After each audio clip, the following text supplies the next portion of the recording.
Hello YouTube. In today's video we're going to take a look at this HP Pro 3500 mini tower computer. As you all know, I don't typically deal with OEM desktop computers. I usually only get laptops and then use them for a bit and sell them on later. This desktop is not a different case in that regard. This is a machine for resale. But I picked it up because I only had to pay about 70 euros for this to get it. And everything inside this machine is actually box standard, unlike many other OEM machines. I mean, the PSU was standard, the motherboard is standard micro ATX, it has a standard I/O shield, and it can use, just like I said, basically standard components. In fact, I already replaced the power supply. This is it. Here is the extra tab that you would usually use to clip it into place in the case. It's just a very typical PSU. It's reasonably heavy. It's only a 300 watt unit, so it really had to come out, especially because it only has like 3 SATA leads, a P4 power and a 24 pin, but no way to connect a graphics card, for instance. What I intend to do with this system before I sell it on, I mean, I could just make I could just flip it immediately for double. But I wanted to do was give it some more RAM, give it a better video card, and in order to give it a better video card, I need to upgrade the PSU. I already had this PSU laying around. It's a 400 watt Chief Tech unit, and it has a 6-pin PCI Express connector.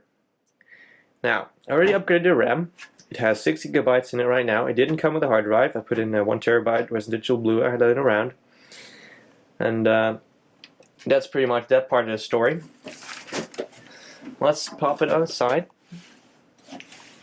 and pop the cover off. Just one thumb screw in the back.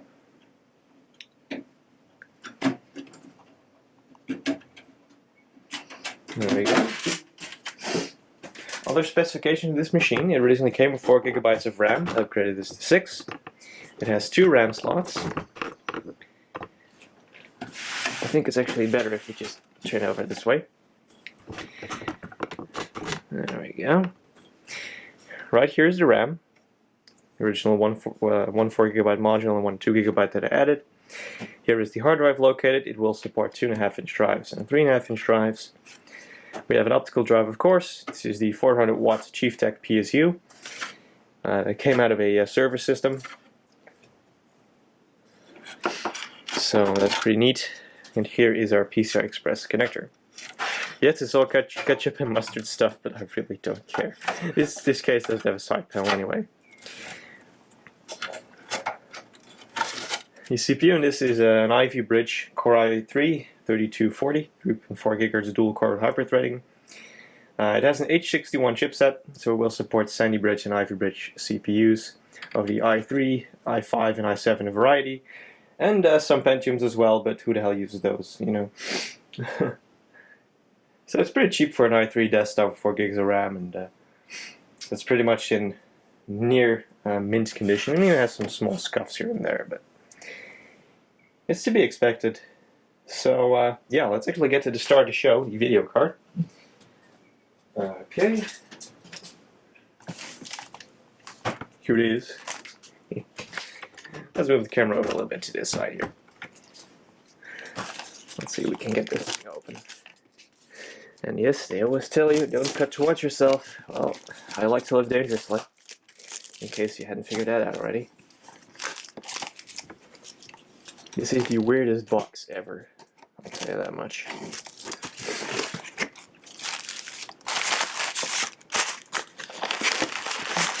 There we go.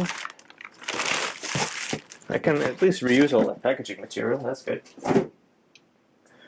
So after this video is done, I actually have to ship something out, so this is all hella convenient. So let's take a look.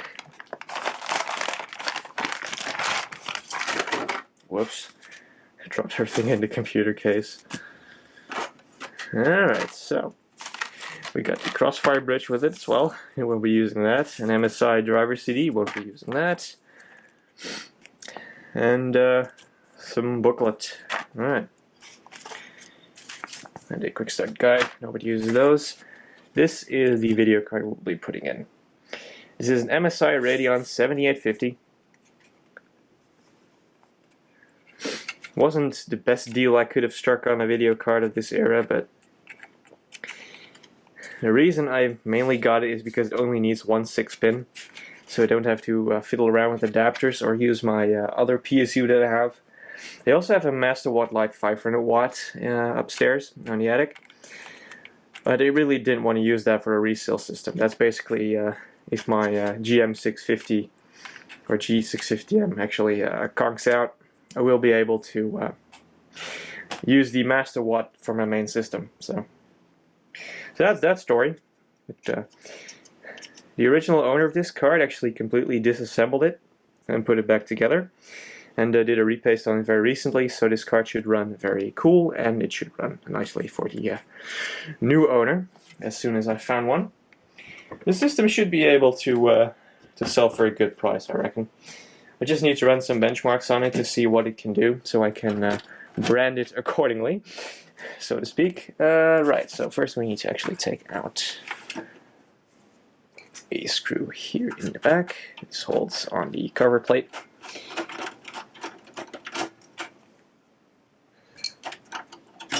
So we can flip that out. It says Windows 8 Pro on it. It's originally a Windows 8 machine. It's the key is probably stored somewhere in the UEFI, if I had to guess. Haven't been able to find it though, but doesn't matter. It will run Windows 10 Pro. The previous owner already activated that on his machine, so I figured to just reuse the hardware license. Let's actually remove that P4, it's in the way. Alright.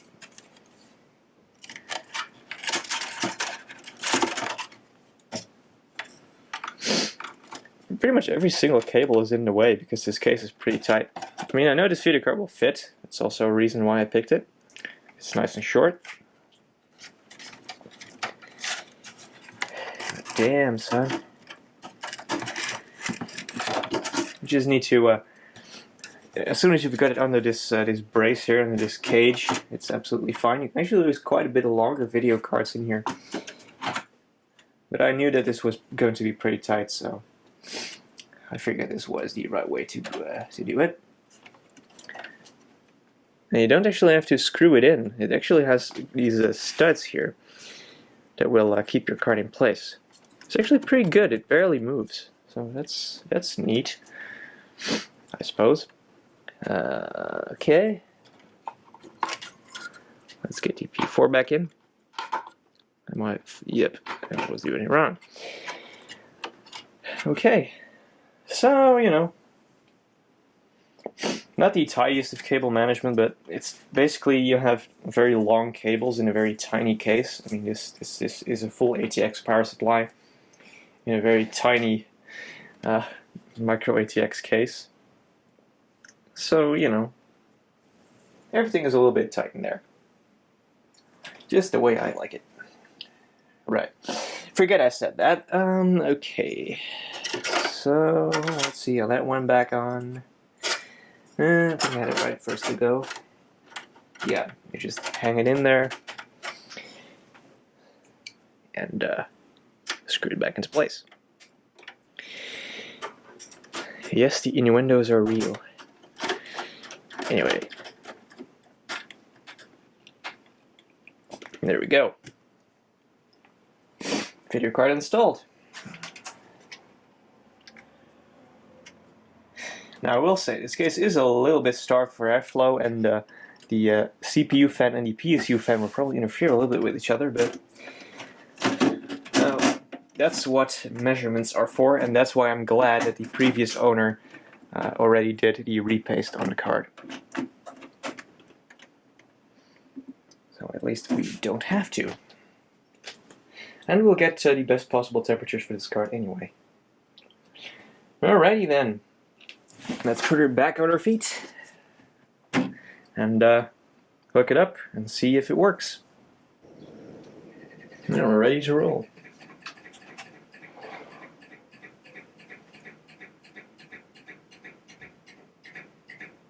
Okay, that's interesting. I pushed the power button and it immediately turned off, and it turned back on. Okay. And I turn it back off. That's interesting.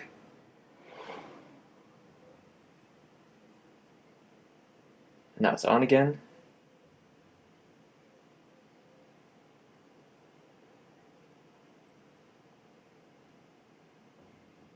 And it would appear that it's actually loading an operating system. Except it's not actually showing us a display. It would be really fucked up if the system actually had a whitelist that would not support this particular video card. Because that would mean that I pretty much spent 50 euros on nothing. I will be able to resell the card, but it would still be pretty shitty.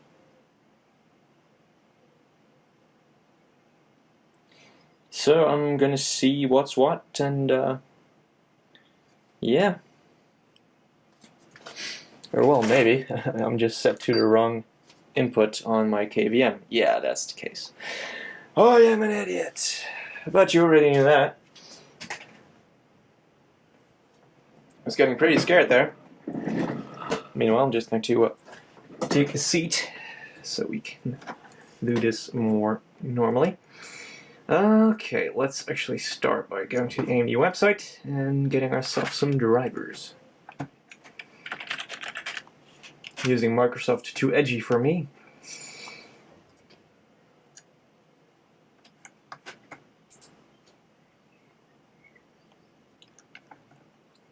I'm still not quite sure why Microsoft wanted to push Edge that much. I mean, it's an okay browser, but they definitely still have to get some things under control, like memory usage and whatnot. It's definitely a lot higher than even Chrome was in previous versions. Desktop graphics. Let's go to Radeon HD 7800, because we're a baller like that. And Windows 10 64-bit.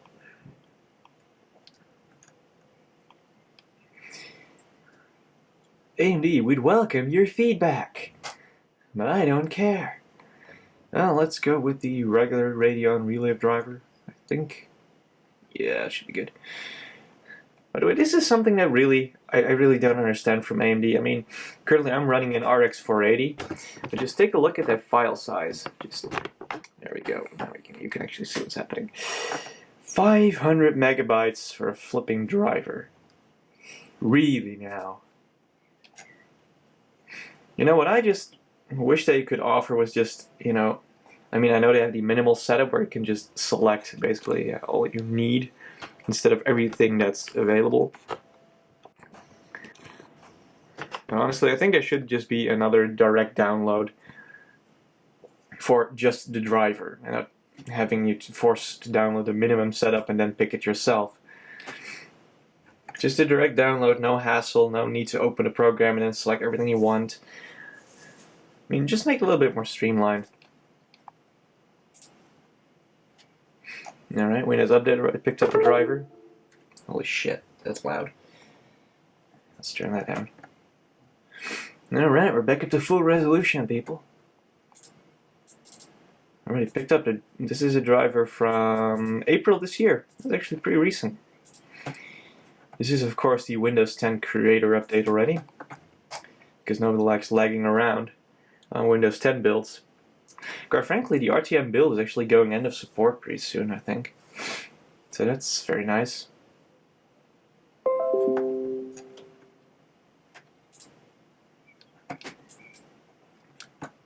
So let's actually see what our temperatures are doing. Voltages are all off, can't measure them properly. The CPU is currently around 40 degrees. Throttling back up and down in a good way. The video card's at 32C. Wow. That's pretty low idle temp. I mean, my RX 480 idles around 50-ish, but that's a semi-passive card, so I guess that's normal. And it's also a lot more power hungry than this thing is, so.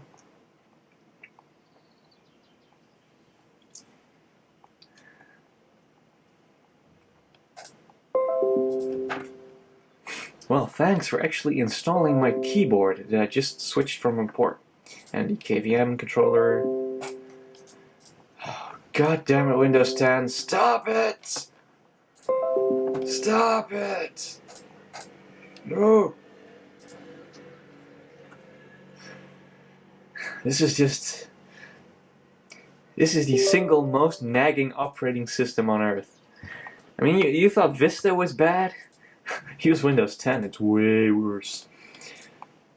I'd rather have Vista user account control yelling at me every time I open some programs than having Windows 10 nag every time. We've got a new driver, we've got a new driver, we've got a new driver. Go fuck yourself. Preferably with a damn cactus.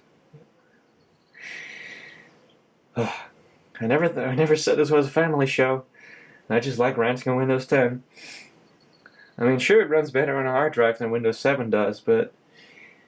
And it just happens to be that this system came with Windows 8 and an activated Windows 10 key, so...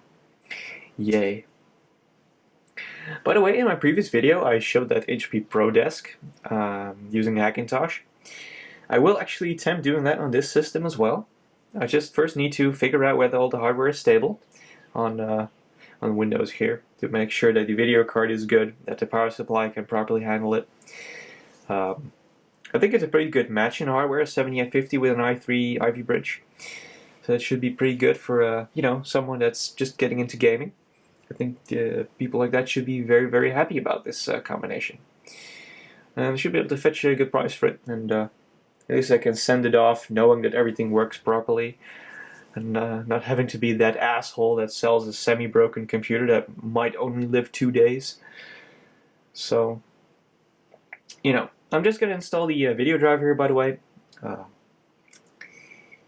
going to do some testing. I might show you a little bit of that, and after that we can wrap up the video.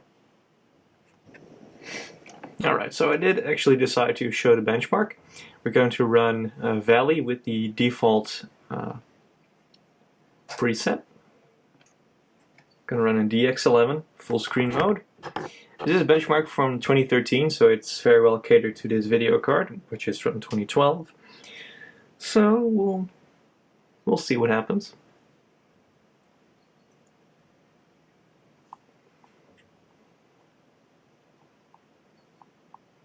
They're just waiting for it to start. Let's enter benchmark mode.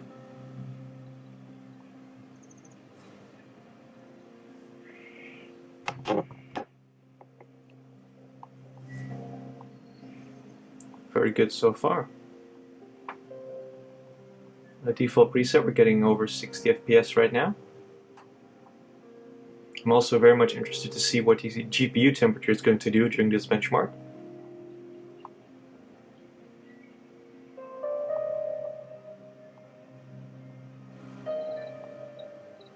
Still around 60 FPS. Memory is running at 1200 MHz, the GPU at 900.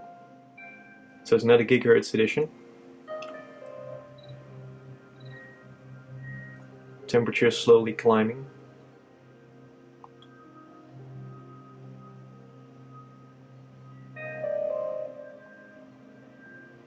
.62 degrees now. 63. Over 70 FPS. It's doing very well.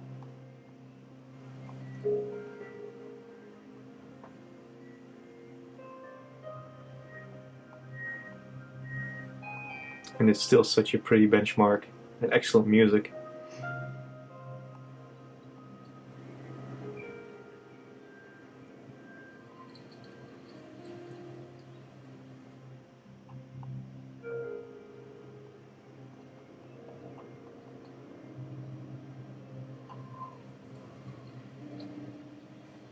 You can definitely tell it's quite a tight case. GPU is now at 68.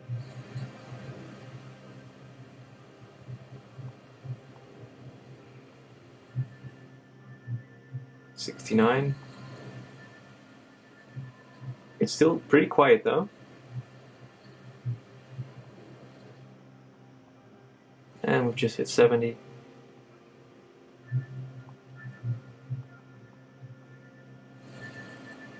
But the rise in temperature is actually pretty smooth. It's not like spiking or anything.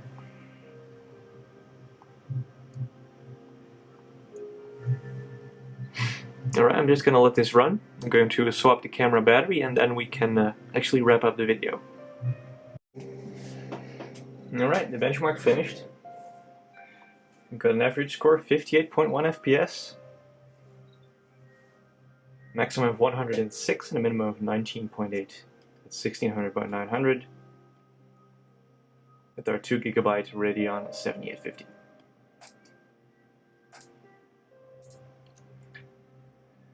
Yeah, let's save it there, that's good.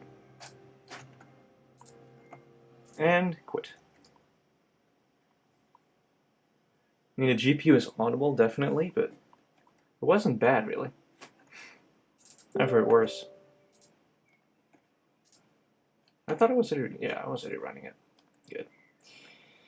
Okay, so our peak temperature was 73 degrees. That's actually pretty good. I'm happy with that.